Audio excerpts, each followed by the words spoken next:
বুখারী শরীফের 1917 নম্বর হাদিস। আল্লাহর নবীর স্ত্রী আম্মু জান আয়েশা রাদিয়াল্লাহু তাআলা আনহা বর্ণনা করেছেন যে নবীজি জানা শাবান মাসের চাইতে নফল সিয়াম অন্য কোন মাসে আল্লাহর নবী রাখেনি। শাবান মাসের চাইতে নফল সিয়াম অন্য কোন মাসে বেশি রাখেনি।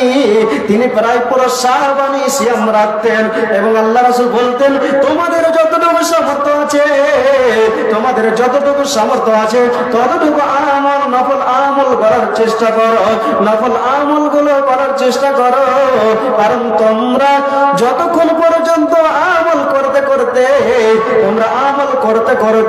ক্লান্ত না হয়ে যাবে ততক্ষণ পর্যন্ত আল্লাহ তাবারক ওয়া তাআলা তোমাদেরকে সব দোয়াবন করেন না, অর্থাৎ নেকি দোয়াবন করেন না। অত্র হাদিস বিবরণ দ্বারা আমরা বুঝতে পারলাম যে আল্লাহর নবী জানো শাবান মাসের চেয়ে বেশি নফল সিয়াম রাখেনি এবং তিনি প্রায় পুরো শাবানি সিয়াম রাখতেন। আল্লাহ রাসূল আমাদেরকে নির্দেশ দিয়েছেন সামর্থ্য অনুযায়ী তোমাদের যতটুকু সামর্থ্য আছে ততটুকু তোমরা নফল আমলগুলো করো। মোবাইল আসিল কি দোলা লাগিল, পড়াশোনায় মন বসে না। মোবাইল আসিল কি দোলা লাগিল, পড়াশোনায় মন বসে না। পেটে ভাত নাহি যার, পরম পোশাক নাহি তার, দু চোখে ঘুম আসে না। মোবাইল আসিল কি দোলা লাগিল, পড়াশোনায় মন বসে না। রাত 12টার পরে গার্লফ্রেন্ড যখন ফোন করে দু চোখেতে ঘুম আসে না।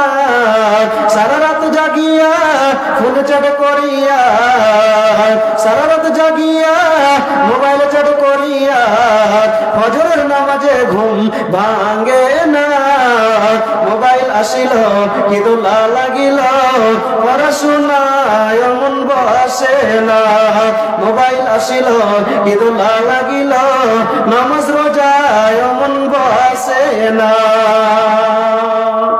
তাহলে আমরা বুঝতে পারলাম যে আল্লাহ পাক রাসূল বেশি বেশি নফল সিয়ামগুলো এই শাবানের চাঁদে আমাদেরকে রেখেছিলেন। আল্লাহ পাক রাসূল আমাদের উচিত আমাদেরকে বেশি বেশি রাখতে হবে এবং আল্লাহ রাসূল বেশি বেশি করে এই শাবানের চাঁদের রোজা অর্থাৎ সিয়াম রাখার নির্দেশ দিয়েছেন।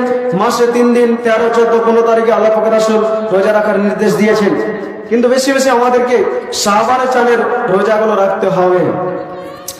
এবার বুখারীর 1899 নম্বর হাদিস, হযরত আবু হুরায়রা তিনি বলছেন যে আল্লাহ পাক রাসূল বলেছেন যে যখন রমজান মাস প্রস্তুত হয়ে যাবে তখন আসমানের দরজাগুলোকে খুলে দেওয়া হয়, আকাশের দরজাগুলোকে খুলে দেওয়া হয়, জাহান্নামের দরজাগুলো বন্ধ করে দেওয়া হয়, অর্থাৎ তালা লাগিয়ে দেওয়া হয়।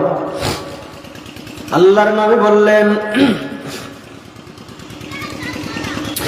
বুখারীর 1899 নম্বর হাদিস, হযরত আবু হুরায়রা তিনি বর্ণনা করেছেন আল্লাহর নবী বলেছেন ইজা দাখালা শাহরু রমজান, আল্লাহর নবী বলেছেন যখন রমজান মাস এসে হাজির হয়ে যায়, যখন রমজান মাস এসে প্রস্তুত হয়ে যায়, আল্লাহ পাক রাসূল বলেছেন তখন ফতিহাত আবওয়াবুস সামা, আসমানের দরজাগুলো খুলে দেওয়া হয়, আকাশের দরজাগুলো খুলে দেওয়া হয়। ওয়া উল্লিকাত আবওয়াবুল জাহান্নাম, এবং জাহান্নামের দরজাতে তালা লাগিয়ে দেওয়া হয়, জাহান্নামের দরজাতে তালা লাগিয়ে দেওয়া হয়। এবং আল্লাহর নবী বলেছেন ওয়াসুলসিলাতিশ শায়াতিন, এবং শয়তানকে শৃঙ্খলা বন্ধ করা হয়, শয়তানকে জিজির দিয়ে বেঁধে দেওয়া হয়। এবং রমজান মাসের কতটাই ফজিলত,